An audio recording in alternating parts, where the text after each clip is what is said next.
Basketball in Indiana is a religion in a sense. You know, it's everything. Every household you see a basketball goal in their driveways. If you understand the demographics and history of the state, it's not that hard to understand why it became, kind of a secular religion, really. People followed it that closely. Every township had a school. Some townships didn't even have a town, but they had a school where they could congregate. And it was a largely agrarian state with a lot of small towns and smaller schools that really couldn't support football. People would be sitting amidst their fallow fields in the middle of February, and they were really looking forward to that Friday night where they could go into town. You know, they had radio, but they didn't have television. They didn't go to movie theaters really much. They would wait for that Friday night where they could go into town, maybe get their hair cut, actually eat at a restaurant, and then adjourn to a nice, warm, well-lit gym where they could gossip with their neighbors and watch the local lads play the guys from 5 miles down the road. And it became a big deal. It became a social event where the entire town or the entire area, the township, would congregate for the basketball game. It was a social event. The first state tournament was in 1911, and it caught on very, very quickly. And most states have a love of some sport. Ohio loves their football, Texas loves their football, but Indiana loves their high school basketball. And for the most part, the players, when they do well, they're kind of gods in the different towns. And we have the movie Hoosiers, really was after the state of Indiana. The importance of basketball in Indiana is a rather big question, and there's a historical background to it, and a story that starts when a young acolyte of Dr. James Naismith, the founder of basketball, who lived and started basketball in Springfield, Massachusetts, came here and introduced the game, I think in the late 1890s. And it took a little while to catch on. It finally did catch on in the 20s, I believe, was the first growth. There are a bunch of reasons why it caught on in Indiana as opposed to other states. In my own research, I found that a lot of it had to do with the rural nature of how rural farming really dominated the economy during that time. And because of that, and all the locations spread out, all these small little towns sprung up around. Even here in this area, this region, there were, I remember in the sectional, there were 17 high schools. If you would do that same sectional today, there would be 4. But at that time, basketball took root, I think more than anything, because of our climate. Winters being cold and the summers and fall. All the boys, all the men had to work. Like Pennsylvania or Texas, farming is not, important to there. And they had bigger cities. They could afford to put together teams of 20 plus for football. Whereas these small little towns in Indiana, it only took 5 kids. Milan High School had 64 boys, Milan High School being the school I based my movie on. These little communities would play each other in the winter because there really wasn't much to do for farmers in the winter. It became much more important to create a sense of self, a sense of identity for these small towns. And the biggest rivalry that they had were these little towns 5 and 10 miles apart. So sectionals meant something. You were playing the kids you grew up with, and each high school had a representative standard of these teams that brought people together in a very powerful way. So I moved around a lot growing up, and I was lucky enough to live in Indiana from 7th grade through 11th grade. One of the things about moving around a lot is you get to experience almost little subcultures of the United States. I never lived outside of the U.S., but kind of all over the Midwest at least. And the only thing that comes even close to Indiana basketball is Texas football. And it's just the history behind it, the way the communities almost drop everything to be a part of it is pretty awesome. It's obviously special. Indiana basketball is, so classic. It's like, of course, going back to Hoosiers, the movie. We all love that movie. We all want to be that movie. And so I think we all sort of kind of felt like that in a way. We weren't as small as the school in that. It's just really exciting to actually go to state and feel like, oh my gosh, we're actually going to win. And so it was just a huge amount of spirit and just like unity. People were just so excited that we were, headed that way. I think Indiana high school basketball has been, I think it's been well documented, across the country. Everybody is familiar with Indiana high school basketball and the fanfare that brings and what it does for the local communities. But when you make runs to the Final Four, the state championship game, it just brings the community together. It gives it gives the school, it gives the community a lot of pride in what's going on. So I think it's very important. I think if you're here now, you see north-south is kind of divided. Something like that brings the community together, and then it being the last year of single-class basketball, which is, if you look at class basketball, I don't think many people are a fan of it, but we kind of stick with it. Single-class basketball, when I say community, it's a little different in that, like, we played Brown County, we played everybody in our area, not just 4A, 3A. I think North plays strictly 4A schools now, so they go to Evansville and things like that, so it's kind of killed the local rivalries and things like that. Indiana clung to a single class system for a longer time than other states around us.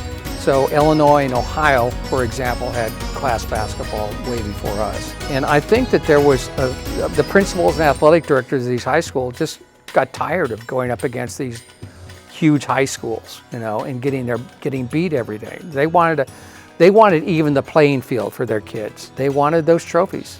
They knew that the chances of another Milan happening are very rare, and it was kind of a once in the history of Indiana basketball that a team that small won. They're the reason it got pushed through. The great thing about class basketball was tradition, was rivalries, was the little guys had a chance to punch the big guys in the gut once in a while. I grew up in Richmond, and there were lots of little schools around there that fed into our sectional, and absolutely nobody could beat us in our sectional. But every once in a while, somebody would, or they'd give us a scare, and that would be like they would go back and parade back in their little town, because they beat mighty Richmond. And I think, that there's a lot of that in class basketball that I miss. That's one thing that has saddened me, because the whole David and Goliath thing, the reason why people love the NCAA tournament the way they do, the March Madness thing, is because of those matchups where you have upsets where, a smaller, less ballyhooed school knocks off the big dog. It happens every year. The year I was born, 1954, was the year of the Milan Miracle. When there was the movie Hoosiers, and Angelo Pizzo's a Bloomington guy. He wrote but he really based that off being a university school student and watching Unionville knock off mighty BHS in the sectional in 65 or 64, whatever year it was. Back then, though, if you made the regional, you were gods. If you were, as a small community, if you knocked off the big dog and then went to the regional, and especially if you won a regional. And some of them did. I can still remember the names: Cloverdale in '68, Argus. I still remember the names as an Indiana basketball fan. Everybody followed the tournament in the state. You could go into a barber shop and there'd be a bracket. And there was only one tournament. It wasn't 4 classes, it's one tournament. So it was just very different, very, very different. And in my mind, preferable. I would have liked to have maintained the character of the old tournament more. On the other hand, I'm glad that, more kids get a chance to experience what we experienced, and that they all, there are 4 teams now that get a chance to stand on that podium and have them put a medal around your neck and say that you're a champion. At the time, there was only Bloomington High School and University High School in this town. University High School only had 400 kids. I think Bloomington South, now Bloomington High School then, had close to 2,000. So a lot of these smaller schools would always knew that the team to beat was Bloomington High School. There was Steinsville, Smithville, Ellettsville, and Unionville were all teams that would take, and university would take their shots at Bloomington High School. Sometimes there's, in a town with 2 high schools, you have an original high school and then you have the new school. right? And even though when they built 2 new schools, we were the new school, right? Because they were Bloomington High School, and then they became Bloomington South, and then we were built and we were Bloomington North. We were like seen as like, you know, the little kid on the block, you know, like, hey, get out of here, kid. You know, I think there was some of that attitude, right? It just always felt like we were second place, you know. I think winning a state championship sort of changed attitudes of people in the community about who we are as a school and who our athletes are, and that they, you know, they're every bit as good as everybody else's, you know, we compete. It really was uniting in that aspect. It was just, it's a memory, and it still blows my mind that, you know, it was celebrated to the extent it was. It was so big, I think, because it was the final. The last reference point for Bloomington was 1919, when Bloomington High School won the state championship. And Bloomington High School, before they were in North and South, had been to the state finals in 1960. They made the morning game when everything was a 4-team tournament. Regional, semi-state, and state was morning game, night game. You had 4 teams at every level. We had the same thing. They had made, in 1960, made the morning game and lost. So it had been a long time since Bloomington had had that success. You know, and I think you pile onto that, we're a basketball crazy community in a basketball crazy state. I was 17. You want me to take about, I'm 42 years old now. Whatever I remember. My name is Tom McKinney, and I was the head basketball coach and a social studies teacher here from 1987 through 2004. My name is Kurt Sinek. My role was varsity assistant to Coach McKinney. I'm Dave McKinney. I was the starting point guard and co-captain of 917. My name is Jabril Conte, and I was the starting center on the team. I would say I was mainly a rebounder and defender on the team. My role on the 97 state championship team was to stay aggressive. My name is Mario Wiesan, and I graduated from Bloomington North in 1997. I was fortunate enough to be able to play for the championship team, the last state champions in 1997. My name is Adam Hawley. I was part of the 1997 state championship basketball team at Bloomington North, and now I live in Kansas City, Missouri, and have a wife and 2 children. Steve Philbeck, and in 1997 I was a social studies teacher here and an assistant coach on the Bloomington North basketball team. I'm Dave McKinney. I was the starting point guard and co-captain of the 97 season. Hi, I'm Joe Smith, the sports director at WGCO Radio in Bloomington, a post I've held, since 1969. I'm currently in my 53rd year of broadcast. Still doing high school sports, 53rd year, covering the Cougars, the Panthers, and the Edgewood Mustangs, and happy to be with you today to reflect back on one of my greatest highlights as a broadcaster, and that's the 1997 state championship run that Coach Tom McKinney and the Cougars made back in 1997. My name is Erica Anderson, and I am a mom of 2 kids, and I'm a freelance writer for a variety of publications and a writing coach, actually. My name's Erin Young now. I've been married 18 years. At the time it was Aaron Shank. Back in history, some people will remember Mr. Shank, who was my father, and a teacher.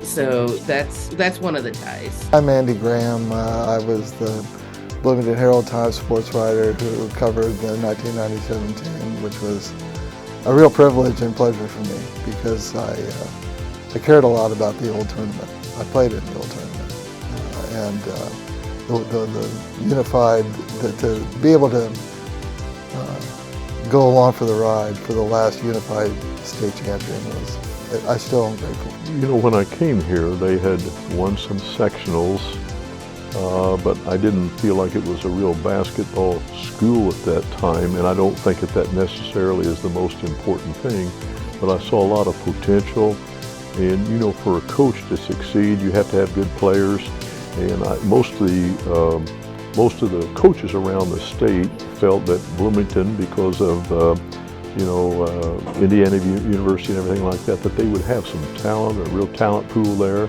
So when I came here, we started to win a lot in the second year, and some of it was coaching, but probably more of it was we had pretty good players. So our team had a camaraderie unlike any team I ever saw.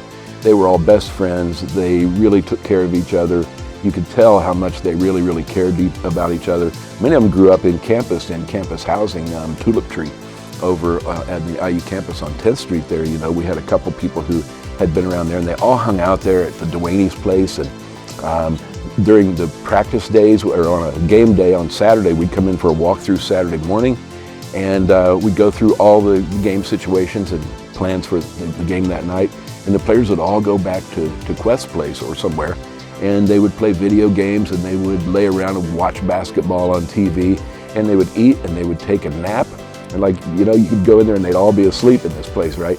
And then they'd come back here to get on the bus and head to the games. I think that was unique.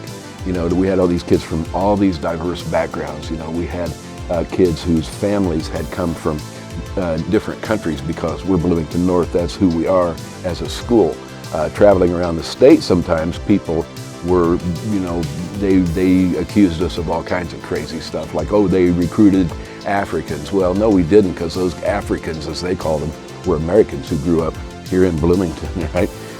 So, kind of weird stuff that we faced sometimes around the state, but our kids absolutely hung together, and they were an amazing crew. They really were. I just can't imagine a better bunch of kids to have in terms of the way they sort of brought it together. Well, yeah, 97 was a unique year. We were 28-1, and the one game that we lost was up at Anderson, and they were ranked number 1 or 2 of the state and beat us in overtime. And so at the end of that night, I thought, we got a chance of winning this thing. But we had 7 really good players, 7 or 8.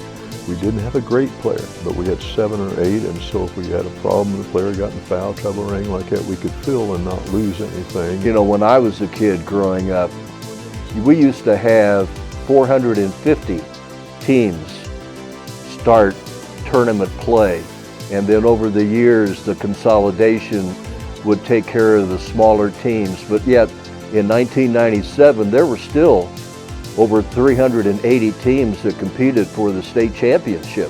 We started off the years before, we just barely got beat in the sectional. We're just on the edge of moving on in the tournament. And, we're pretty, heartbroken, I guess. And so obviously we kind of all made a commitment to do everything we could. We felt like we had the talent and the drive to go further in the tournament. I don't know that at the beginning of the season we were necessarily thinking about the championship. People say that. I don't know how much in reality that was the truth. I think that we thought we could be competitive with any team in the state. Well, we knew we were going to be good. We had been building the program for a while, and when we just kept building and building and building, and the program got better and better, and our players got better, and they were working with us in the summer sometimes, and we were really, we could really see it coming along, and we knew we had a lot of really good players coming into that year. However, you never know how much you're going to win or lose until you get into the season. You kind of see the character of your team. But we knew we had a good team. Never wanted to lose a game because we were not prepared. And so I think that people, if those things happened, you had a legitimate complaint, but those were the things that we really strive for. And, I asked the players, what's your goal and how we want to accomplish this? And, coming into their junior and senior year, most of them told me privately the goal was to win a state, so I was pretty pleased with that. Into our senior year for the senior guys on that 1997 team, I think we knew we never said it, I don't think. We didn't verbally express it, but we had a sense that we were going to win the state championship before we graduated. We just knew. Our chemistry was so good. We just had an energy about us that we felt like we couldn't be beat. Expectations are one thing, but the harder you work, the luckier you get, right? That's the old adage, but things fell our way and they worked their way into those things. These guys were relentless. We were undefeated up until, and it was right about this time of year, start of February, and we had a game against Anderson. And I believe they were ranked number 1 and we were 2 or 3 at that time. And we had to play up there. We played on a Saturday night. On Friday, school got called off because of too much ice on the roads and everything. And so there was talk of maybe not being able to make it up there. And you know, with all the rules of school being called off, is it okay to go ahead and play, and you know, and things like that. So I remember there was kind of some odd tensions in the air, whether we were going to make the game or not. And at the last minute, we made the decision to go. We went up there and played, and I'm not even sure if the building's still standing, but it was pretty historic gymnasium at the time, the Wigwam. I knew that year he had one game that was circled because it had never happened before, and it was early January, and I'll never forget how cold it was. It was on a Saturday, and North was unbeaten, and I want to say they were 1 or 2, and they played at the Wigwam in Anderson. And you talk about cold now. I drove to Anderson and we broadcast that game, and it was 3 or 4 degrees below zero. Gosh, it was cold. And Ron Hecklinski, who previously coached at Edgewood, a great basketball coach, was the head coach at Anderson. Anderson was unbeaten. Place was, it's a treasure, one of the historic. It's now closed, and jammed, 9,000 people. Anderson had a great team, which was customary at that point. And a couple of guards, Eric Bush and Tyson Jones, I believe were the names. They were super quick guards. And Bloomington North went up there. It was a really cold night. The roads were icy. It was kind of a perilous journey up to Anderson. And Anderson nearly ran North right off the court early because they were so quick. And North had to adjust to that. And North was also down a guy, Jeremy Sensabaugh, who later was the Final Four MVP. Had like the flu or something like that. And I think he tried to play, but he was not well, and so he didn't really have any impact on that game. And I think it went double overtime. It was a fantastic game. And Mario Weissach had a great game. A lot of guys played really well. North really could have and maybe should have won it, but they ended up going down. And I remember Coach McKinney talking about it on the team bus. He was talking with the other coaches at the time, and just, they knew. I mean, Anderson was ranked in the top 5, I think, at that point. And they had just gone to Anderson's home gym and really nearly knocked him off without Sensabaugh. And I think the coaches realized right then, like, we might be able to win this thing. You know, if we could do that, I mean, we can beat anybody in the state. You know, that was a psychological war also. You know, when we showed up, the locker room was 35 degrees. It was all pink.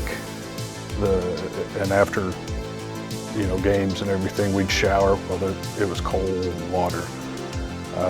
So before that game, we were all wearing our jackets over our warm-ups with gloves, and, you know, just to go out there and lose. I think we lost in triple overtime, if I'm not mistaken. So I just kind of felt like, you know, with the atmosphere, you know, a lot of it is for players is, you know, how do you handle pressure?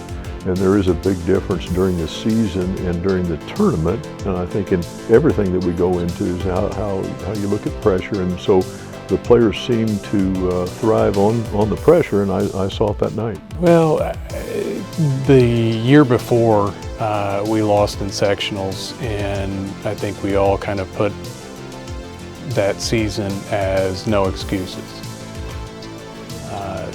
You know, we're not going to take anything less than, you know, making a major run into the the tournament. So it was just a lot of hard work, a lot of, we'd leave practice and go to the hyper and work an extra hour or two there. We played 3 games in the sectional, played Bloomington South in the final game of the sectional. The game went into overtime and we won. And there's an old saying in sports, and I guess everything else is, you have to be good, but you also have to be lucky. And Bloomington South, they were really good that year too, and they happened to be in the same sectional. And we went down to Bedford North Lawrence and made ourselves to the sectional championship game. And I got to play basketball in college. I earned a full ride scholarship, got to play in a lot of neat environments. Got to play, I don't know if anybody knows what Allen Fieldhouse is, but that's a pretty cool place where Kansas is, and got to play in front of a sellout crowd there one time. But that Bedford North Lawrence gym for the sectional game, I think was the loudest gym was the loudest gym I've ever been a part of. And I can remember Coach McKinney in a timeout, I don't remember exactly what timeout it was, but I remember him just writing on the board, because even though we were huddled in a circle, we couldn't hear him. And it was just so fun to be in such an environment that just the whole place was just vibrating. We had Jabril Conte, who was a starter, who was a junior that year, and he was somebody that he was pretty good and everything as early in the season, but he definitely just grew a lot over the season. We all had started hitting the gym, hitting the weight room a lot and stuff a couple years before that, and he was kind of starting to really develop, and he played underneath and would bang with anybody, so I can't remember exactly how many free throws he hit when we beat South, but I'll go ahead and embellish here, but I'm not sure he hit a free throw all season long until that game, and he I think he went 10 for 10 in like the last minute or two of the game. They just kind of kept fouling him because they didn't think he would hit them, and he hit them, and it was kind of what ended up winning the game for us. I was a terrible free throw shooter, unless it mattered. Don't forget that. I remember throughout the season, especially as we got further and further into the playoffs, the mental and emotional strength of teenage boys was a grown men mentality because of what they had to deal with, the stress they had to deal with, the expectations sitting on 16, 17, 15-year-old shoulders. And it just got heavier and heavier and heavier. And they were very well aware that they were carrying the entire community on their shoulders. But then regionals was probably the toughest I think we had, because we were down big to Terre Haute South. Ended up being able to pull that out just because we had such a deep team and so many good guys on it. For me, if I could think back, regionals was memorable for me in particular. Regionals, I had a really good regional series, and we were down, I think, as many as 14 or 17 points against Terre Haute South, if I can recall. And we were able to come back and win. And then later on to face Duggar in the regional championship. So, I mean, that was a very memorable, pivotal moment in that season, in my opinion. Because Terre Haute South came out and played awfully well. And Cougars were down big time. That was a heck of a comeback. And they ended up playing Duggar for the regional championship, for the regional. I think that was only the second time in school history they'd won a regional. And anyway, if it hadn't been for those free throws in Wysang, there would have been no regional, and the story was, not to be told. In the semi-state, we played Vincennes, and they had the ball in the last 30 seconds. The game was tied. They had a chance to beat us. They kicked it out of bounds, and Jeremy Sensible then tipped one in at the gun. And so You know, expectations were to win, but it was a tough thing to do. I think there was a shot down the hall, and maybe it is, maybe it's just in my memory, but at old Roberts Stadium in Evansville, iconic gym in southern Indiana. It's gone now, but we were playing New Albany in the semi-state in the championship, and a lot of people felt that New Albany was the best team in the state. A lot of people felt that that was really the state championship, the winner of that southern semi-state, and there was only one semi-state. And now there are however many, what are there are 8, right, was going to win the state championship. And they didn't necessarily think it was us. So New Albany had been there the year before, had lost the state championship with Ben Davis, and we were staying in the same hotel as they were. And they had all these t-shirts from the year before, you know, dome bound and all this. We're going back to back Final Fours and things like that. And before the game, we're coming out of our locker room. There was a tunnel, old school tunnel on the end. Our locker room on one side of the tunnel, their locker room on the other. And as we were waiting to be allowed to warm up on the floor, we were on our side, they were on their side. The tunnel is here. And I was a little height advantaged at that time, so I could see over everything. So watching from the end, it's like this thing out of the movies. New Albany's there, they're getting hyped up, and they're just focused. And our guys are, and this was a scene like you had, I mean, you've seen it on, you know, things like the Super Bowl, where they try to over-dramatize, and in movies where they try to say us against them. That was the scene where both teams just couldn't wait to get after it. We knew it was going to be a great game. We knew they were really good, but we also knew we were really good. And just those moments before we were allowed to take the floor was kind of a unique thing because everybody was locked in. They definitely had championship t-shirts made up already. And our coach saw somebody behind their bench with this box, and they were looking at these shirts, right?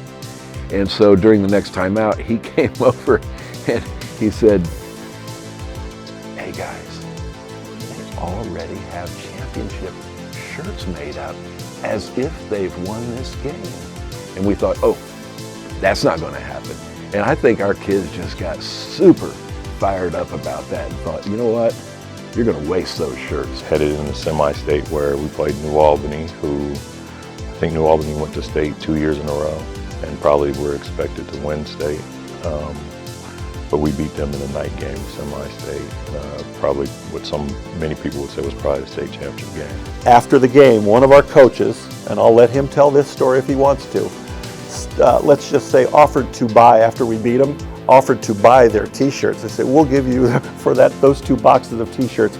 The response from the people from New Albany was probably not something we could share with a family audience, but it was, but just the expectation from New Albany. Now they were a great team. They had all kinds of talent, and you know, and some of those guys and our guys have been friends. But they were a great team. We were a great team. When winning that game, we thought, you know, and we were the last one. The other 3 semi-states were over, so we knew exactly who we were going to play, when we were going to play, and realizing after that long day, hey, we're here. But then the semi-state down at Evansville, I think that New Albany, you know, they had a great game against Vincennes, barely survived. Then the New Albany game that night, I thought was almost kind of the virtual state championship game because New Albany was terrific. And I thought maybe these were really the 2 best teams in the state. And North played a superb game, and won pretty comfortably actually by the end. And so when that happened, I felt like, yeah, they got a real shot to go to the Final Four and win it now. But after we won the 7th semi-state in Evansville, I woke up the next day and knew we were going to play in the Final Four, so it was a possibility, the dream come right for myself and for the school. When we were going from our morning game to our night game during the state tournament, we had a police escort. There was a motorcycle cop who was to take us from the RCA Dome over to our hotel. And then he was leading us with his lights on and siren on, and we were going on to the Interstate 70 ramp, and he stood up on his motorcycle and stood on the seat of his motorcycle. And Coach McKay in the front, we go, what in the world is going on? And hey guys, you have got to see this. But this police officer was on a motorcycle, And we're driving down the highway or the loop in Indianapolis to the game, and he is riding in front of us on the bus, and he is standing on his seat with his arms crossed out like a T, and he's got it set on cruise control or whatever on his bike. And here's this law enforcement officer who's supposed to be, you know, a safe guy, and he is standing on his seat riding down the highway. I mean, you always have those kind of one-off memories that the motorcade that we were following, the motorcycles. I mean, the guy was standing on the seat of the motorcycle, running around 465 and 70, and just, you know, the excitement, walking into what is now no longer there, the RCA Dome, and just the magnitude and how huge that building was. You know, it was very surreal and somewhat overwhelming, to be honest. And then you see the fans, and luckily we didn't get to watch the first game. We were the first game, so you didn't have that anxiety build up. They're playing in the RCA Dome, or, you know, the Hoosier Dome, as it was originally called. And I don't know if you've ever tried to shoot a basketball in a dome, but it's difficult because the shooting backdrop behind the backboard is different. You don't have fans and stands close behind the backboard. They're like way back here. And so there's a depth perception issue. And North was like breaking the black backboard with shots, you know, like clanking up shots. And finally, Jeremy Sensible, I think it was, hit one where it like hit the back iron and went way up high and then went through. And that kind of broke the spell. And once they started hitting some shots, they took control of that game. We played in the Hoosier Dome, which we have torn down since, but we played in front of 30,000 people. And I didn't know we won the state championship, even though we were up 25 points, until 1 minute and 36 seconds to go in the game. There was a timeout, and I was going to coach the players, and my son said, "Dad, the game's over." Let them in. Out of Indianapolis, you know, it was just us on the bus, and there were cars, you know, that were following us out and down the highway and whatnot. But when we were approaching Monroe County, you could see police lights flashing around, and like right at the county line, right at the Monroe County line. And there were all these cars and people on the highway, and they were just like waiting for us to like hit Monroe County, right? And when we did, the police pulled out and they escorted us to the school. And all these cars followed, and then all these people just were all up in the gym. And you know, we came out, and it was great, man. The accolades and the screaming and the yelling for our team. It was amazing, you know. And the fan support is something that I will never, ever, ever forget. We're coming back. We stayed up there and did pictures for an hour and a half. So actually, it might have been 1 o'clock before we got back. And we were coming back in the bus, and I was sitting next to Steve Philbeck, and he had his son on the bus there with us, and all of a sudden we saw red and blue flashing lights. We thought there had been an automobile accident right when we got on this side of Martinsville. We drove about another minute and said, no, those are all Monroe County police cars, etc. And they gave us an escort here, and we walked into the locker room for a minute, and at that time, there was a song and dance, the Macarena, and it was popular. And so when we stepped out the floor, all the mostly adults were dancing that. But I think we stayed here at about 3 or 3:30, something like that. It's a lot. I mean, looking back now, you know, to the 18-year-old kid, just seeing the fans come out after midnight and fill the entire gym. When we took the fire truck around to the schools, and the kids just came out and idolized you and thought, you know, it was really special. I didn't understand at that point in time, looking back and being a father, that, you know, those things are moments that you get a better perspective as you age. When we were going through the run, I think we went to eat at just about every restaurant in Bloomington for free.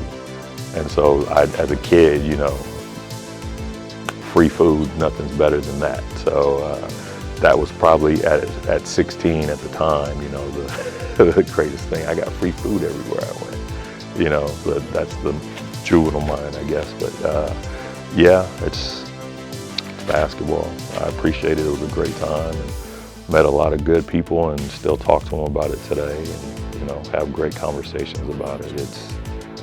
It was fun. And after we won, one of the really most fun things we did after we won, we came back. Coach McKinney set up a tour. We got a school bus and we went around during one school day, and we visited all of the elementary schools that feed into North High School. And when the bus pulled in, the kids all knew we were coming. Some of the schools had kids standing outside. They were lined up outside just screaming, right? Because it's the state champs are here, you know. And man, kids, it was so great for our team, because those little kids just were like idolizing our players, as any little kid would for a state championship team. You know, it's a big thing. You know, it's only happened once here, so you know, it's a big thing when that happens. You know, we went 28-1 and won the state championship in front of a huge crowd, but it has gotten sweeter every year, more meaningful every year, just because of the relationships. When I was a senior in high school, our team got beat in the regional, and my wife now, who I was dating at the time, she said, well, you know, what do you think you want to do? And I told her, I said, well, I really have two goals, and the two goals are I'd like to coach and win a state championship. And I told her when I was a senior that same night, I told her I thought I'd kind of like to marry her, you know, and you know, accomplish both of them eventually. Coach McKinney's a guy, and I hope he doesn't mind me telling the story, but told his wife when they first met that I want to be a coach and I'm going to win a state championship one of these days. And of course he did. And one of the things I'll throw in about Coach McKinney, and you know, hopefully the longer you live, you have moments like this, but a moment that will stick with me forever. At the end of the semifinal game against Kokomo, when we had the thing in the bag, he never stopped coaching until the final buzzer. So nothing was over until that buzzer went off. We beat Kokomo, and he turned to the bench. We were ready to get in the handshake line. And the look he had on his face is something I'll never forget. And I'm kind of getting chills as I tell you this. He turned to the bench, as was the custom, picks up whatever he had, get into the handshake line. The look on his face was, I am now going to play for something that I've been working for my entire life. And the look on his face was, my goodness, this is a place I've never been before, and it's been my goal since I was young. And just to be there, I happened to be in the right spot to see that expression on his face, tells you all you need to know about him. You know, my son, actually, funny thing is, yesterday he was telling me that he and his cousin watched the championship game. And he said, you know, Dad, I watch that all the time. I said, well, that's pretty cool. They really kind of came out and showed out and supported the kids. We did something towards, actually after we won, we went to each school, and the bus went to each elementary school within the North District. And the excitement from the kids was amazing. I mean, I don't think I've ever seen anything like that. And I played basketball in college, and then I went overseas and played for 13 years. I have a lady that means the world to me, and I shared this during our 25-year anniversary. But she had lost her daughter, and you know, years had passed, and I ran into her at church, and she had made the comment that your season gave her a purpose to keep going. Life is about relationships, and those guys and the whole support staff, down to the managers and the videographers and the stat keepers and everything, meant so much to each other that whenever we get together, it's always a neat time. I would say, you know, I mean, at some point in your life, you realize how important your memories are, and you hope that those are good things. And among my memories, these are like the best memories. And people might say, well, yeah, but what about family? Well, my family was there. You know, they're a part of this memory. You know, my mom, my dad, they were in the stands. And, you know, my wife and kids were there. And it was, you know, it's all incredible, great memories. And there's so many things that remind me of it all the time. When I come in here to a game and I look down there and I see Tom McKinney Court, oh my God, just like I can almost cry every time I see it. And nobody quite gets why that is an emotional thing for me. but you know, that's part of who we all are. You know, that happened because we were a team. You know, and I couldn't be prouder than to see Tom McKinney on that court, and may it never go away, because Tom deserves that. The last true champions. Wow, that was the only word coming from the mouths of hundreds in Bloomington after the BHSN Cougars took home the sectional, regional, semi-state, and state champion basketball trophies. They earned the very last true state trophy. After 87 long, spectacular years of one-class basketball, it is now coming to an end. The Cougars will forever be remembered in history as the last true Indiana state champions. The boys of 1997 are not soon to be forgotten. It may be 2 years or 20 before North wins another state title, but fans will always think back to this team as being one of the greatest in high school basketball history. Bloomington wishes congratulations and good luck to Aaron, Adam, Andy, Jay, Seth, Mario, Jeremy, Matt, Ryan, David, Jabril, and Queth. Go North, by Erica Anderson.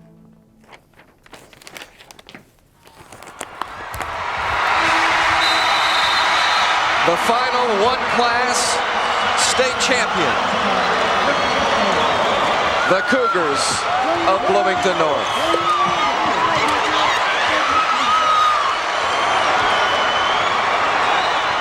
What were the coaches like? Meaner than hell. Am I allowed to say that?